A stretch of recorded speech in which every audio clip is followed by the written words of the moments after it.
Bonjour et bienvenue sur Framboise 314.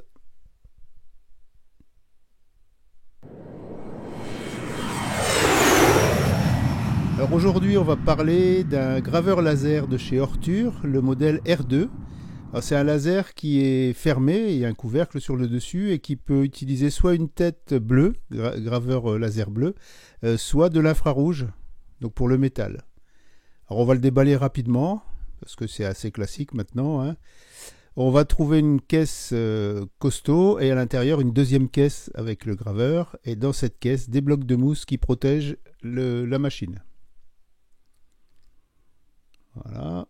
Le couvercle se soulève et il y a la caméra à l'intérieur du couvercle. Et puis tout le reste est dans la machine, donc la dock, les câbles, le tuyau de sortie d'aspiration, la deuxième tête laser, l'air assist, les petites réglettes pour surélever ce qu'on découpe.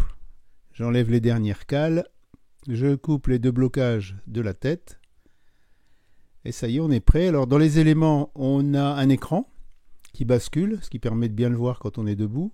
À gauche, là, vous avez le ventilateur d'extraction, la tête laser. Les rails, c'est du rail, hein, c'est pas de la roulette sur un rail avec une courroie, là c'est des vrais rails. Le bouton d'arrêt d'urgence qu'on peut débloquer. L'arrêt marche, la clé de sécurité, la prise à côté sur la droite pour connecter donc le rotary, hein, ce qui va faire tourner les pièces cylindriques. Un bouton pour resetter, un bouton pour le boot, l'alimentation, le port USB-C et puis le port caméra en USB-C également.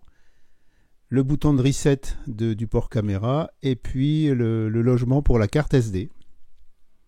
Voilà le ventilateur vu de l'extérieur et on va venir visser le tuyau en fait sur les 4 vis, sur les 4 trous qui sont là. Là on a l'entrée d'air et c'est là qu'on va brancher le compresseur. Vous voyez, ça va arriver directement sur la tête. Donc on est loin des machines qu'il fallait monter avec les tuyaux à passer. Là tout est prêt, vous la recevez, vous la connectez, ça fonctionne. On va mettre sous tension, donc l'écran s'allume. On peut passer en français. Alors moi, dans un premier temps, je le déconseille parce que le français n'est pas très bien traduit. Donc j'ai été passé en français. Puis finalement, je suis revenu en anglais. Alors, il y a des traductions qui sont pas mal, mais alors il y a des trucs qui sont un peu bizarres, quoi. On peut télécharger également l'application pour le smartphone ou pour la tablette. Là, je connecte le Wi-Fi. Donc il n'y a eu aucun problème pour connecter le Wi-Fi, en fait. Sauf quand on se trompe de mot de passe. Voilà. Alors vous voyez, mot de passe Ron, Yelé, donc je suis revenu en anglais. Et là j'avais mis le bon mot de passe et on a bien connecté le Wi-Fi. Alors l'application, elle se charge tout à fait normalement, hein. On peut soit la télécharger chez Ortur, soit comme ici sur le Google Play ou l'Apple Play, l'Apple Store, pardon.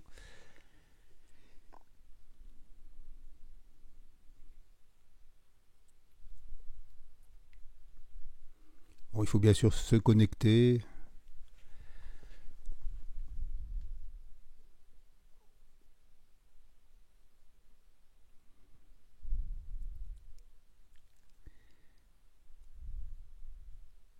Et on va pouvoir ajouter notre machine. Donc là, on y retrouve le Ortur R2. On choisit le laser qui est monté. Donc là, c'était le 20 watts, moi, qui était installé. Et à partir de là, on va pouvoir gérer un certain nombre de choses, comme la position de la tête ici. Alors en déplacement de 1 mm, 10 mm, c'est très classique. On va pouvoir mettre le ventilateur en route, refaire une prise d'origine, donc faire revenir à zéro, etc. Donc là, on a tout disons les commandes qu'on trouve habituellement.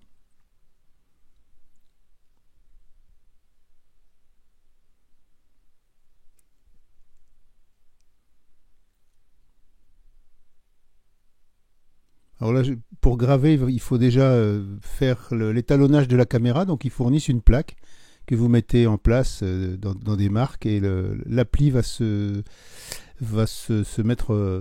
caler par rapport à ça pour positionner correctement ensuite. Et puis on va graver 4 points qu'il faudra vérifier pour vérifier que les points qui ont été gravés par la machine sont bien en concordance avec ce que voit la caméra.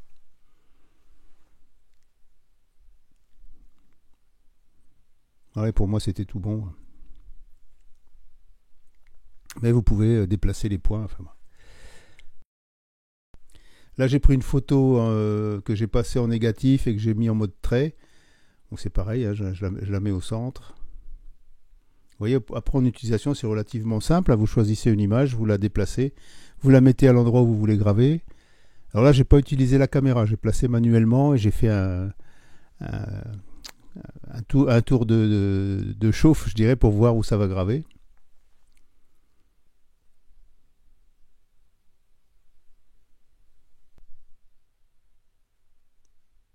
Alors ce qui est intéressant avec cette machine, c'est le traitement par l'eau. Alors là, j'avais travaillé au Fab Lab, donc j'avais plus la bonne adresse IP. Il a fallu que je remette un nouvel appareil pour avoir l'adresse IP locale. Donc je reconnecte ici sur ma box à la maison. Voilà, l'appareil est connecté. Donc une fois l'appareil connecté, on va pouvoir choisir ici j'ai choisi le hibou, hein, un objet à graver, j'allais dire une image à graver. Donc j'ai choisi un hibou. En cliquant sur l'appareil photo, vous pouvez placer le hibou et on va lui dire qu'on veut graver par l'eau. C'est-à-dire que là, si vous mettez plusieurs objets, vous allez pouvoir graver dessus. Alors comme c'est la première fois que je le mets sur cette tablette, il me demande de l'étalonner. Donc je mets la plaque d'étalonnage. Et là, il va graver 4 points. Donc il demande de remettre une plaque pour pouvoir graver les points.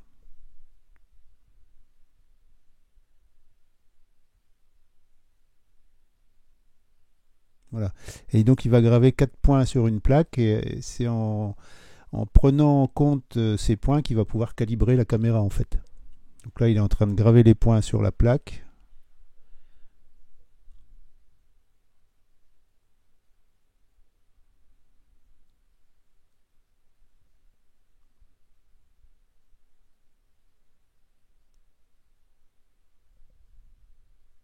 Voilà, donc là les points sont bon, parfaites. Bah, ça tombe pile poil, là j'ai rien eu à régler. Voilà les 4 points que j'avais gravés sur une plaque noire. Donc là le calibrage de la caméra est fait. Et maintenant on va pouvoir passer à la gravure multiple. Alors gravure multiple, je prends mon hibou. Je peux régler sa dimension, sa taille.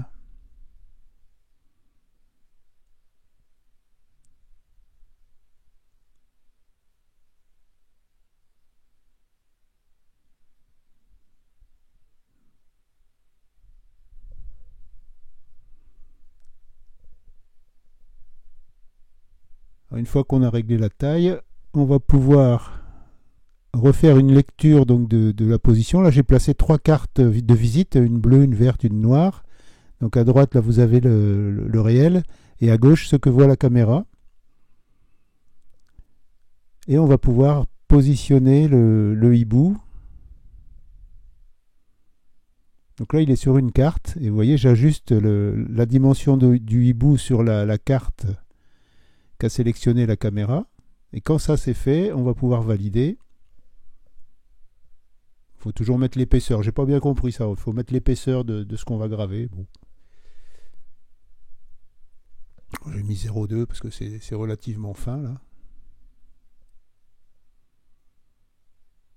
Donc une fois que ça c'est fait, vous validez.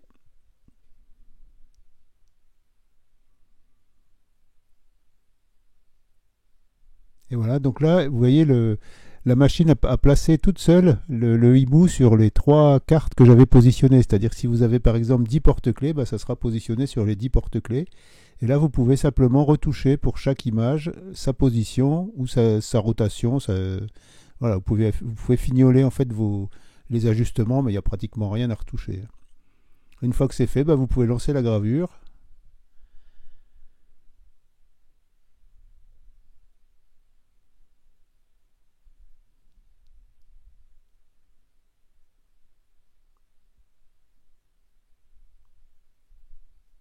Voilà, donc les images vont être chargées dans la machine. Pendant ce temps-là, elle va faire son home position, elle revient à 0 et elle va commencer à graver.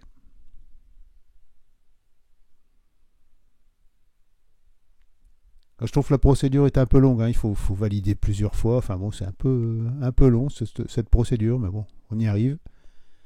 Ouais, il faut encore revalider. Et c'est parti. Donc là, on a commencé à graver la plaque qui se trouve sur la gauche, la bleue.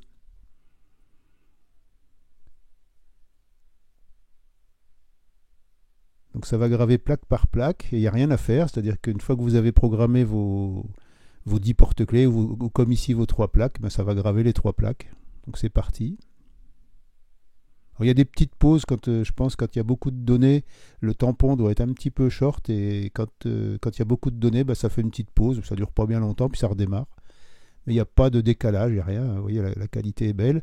Quand on a fini la bleue, ben on va passer à la noire. Toujours avec une belle qualité, hein. Je vous montrerai à la fin ce que ça donne, mais la qualité est vraiment jolie. Et puis voilà, là on a fini la noire et on passe à la verte. Vous voyez, donc ça se fait tout seul, vous n'avez rien à faire.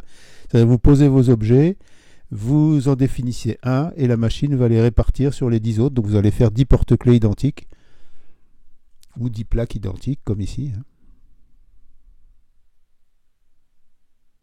Voilà, les 3 plaques sont finies. Et on va regarder ce que ça donne en qualité.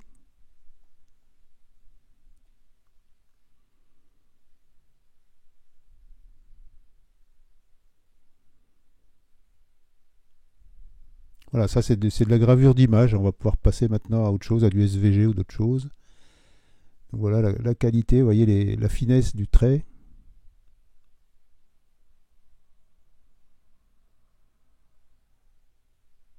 Après là, j'ai pas joué sur les paramètres, hein, c'est vraiment les paramètres bruts. Voilà, donc ça c'était pour le mode traitement par l'eau. Maintenant, on va regarder un petit peu ce que ça donne en gravure classique.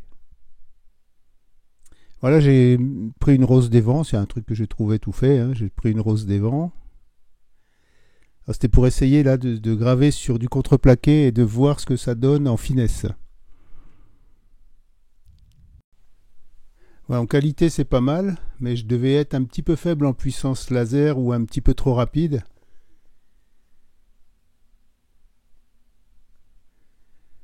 Ouais, je trouve que le trait est un peu léger.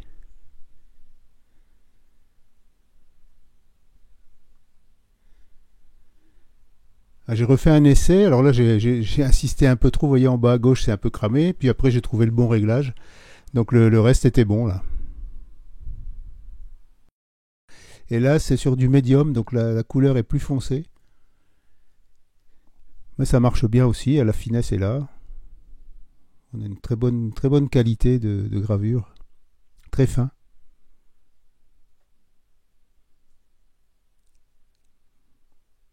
Ça c'était un souvenir pour les 50 ans de l'écomusée, donc on avait fait un logo.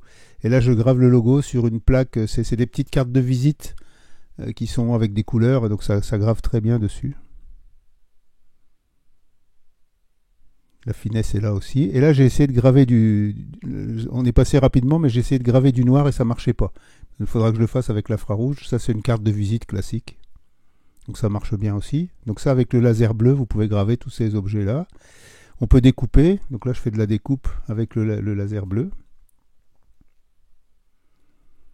Et avec les racistes, ça coupe proprement, hein. Il n'y a pas de brûlure, c'est vraiment net. Voilà ce que ça donne en résultat.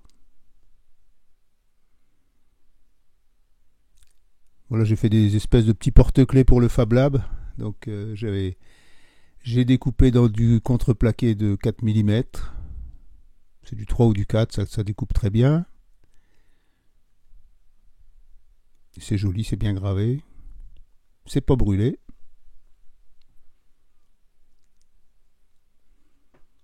Là, c'est une gamme de gravures pour savoir à peu près où on va. Là, je suis en train de graver, découper de l'acrylique noir. J'avais laissé le papier pour voir ce que ça fait. C'est pas très joli, je trouve, quand on laisse le papier. Vous voyez, ça grave le papier, et puis dessous, c'est un peu clair. Et j'ai refait des essais en enlevant le papier. Et là, je trouve que la qualité est au rendez-vous, hein.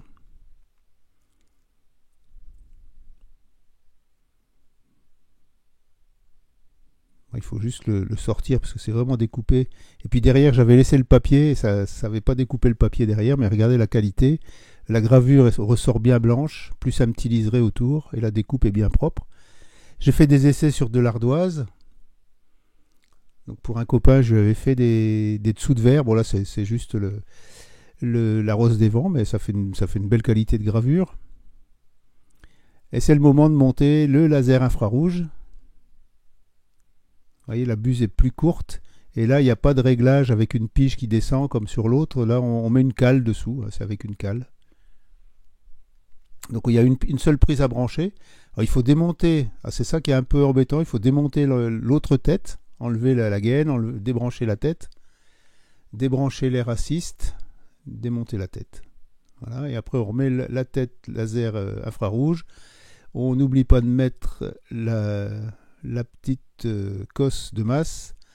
Et on va pouvoir remettre, on vérifie que ça se déplace correctement. Là, je mets un petit fil de fer parce que je ne remets pas des colliers Rilsan puisque je vais démonter régulièrement. Il faut déplacer la butée parce que la tête n'a pas la même dimension. Donc, il faut déplacer la butée.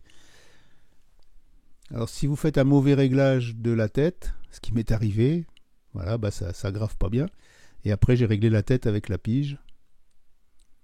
Et là, on a une belle qualité. Là, c'est une carte, genre carte de visite. Mais regardez la qualité, la finesse de la gravure. Bon, les lettres sont toutes petites. Ça doit faire 2-3 mm. Hein.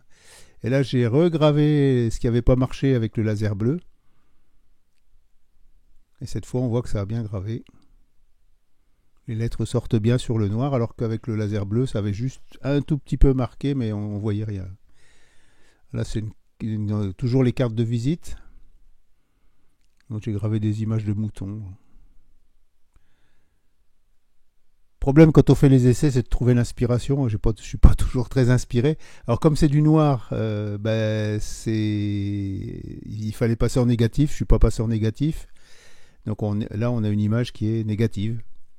Mais bon, la qualité est là. Hein. Quand on regarde, on voit que c'est très fin comme gravure. J'ai gravé également sur de l'inox. Alors sur de l'inox, le laser bleu, vous pouvez toujours y aller. Là, avec l'infrarouge, 1,3 W et ça grave. Alors ça fait des couleurs, ça dépend de l'inox. Hein. L'inox que j'avais, moi, il n'y a pas vraiment des couleurs, donc c'est pas la qualité qui va bien. Donc là, j'ai fait une mire, enfin des cases avec différentes vitesses, mais ça fait plutôt du gris là que des couleurs. Donc c'est pas la bonne variété d'inox en fait. Et puis finalement, là, j'ai gravé une espèce d'os pour chien. J'ai mis Framboise 314 dessus. Vous voyez, la qualité, là, c'est net, c'est nickel. Et voilà un résumé de tout ce que j'ai fait. Donc l'ardoise, l'aluminium anodisé, le plastique, le cuir. Tiens, je ne vous ai pas montré. Ouais, en bas, c'est du cuir, là. Ça a très bien marché aussi, le cuir. Hein.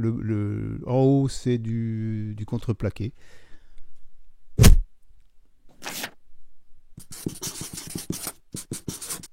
Merci d'avoir regardé cette vidéo, puis je vous dis à bientôt sur Framboise 314.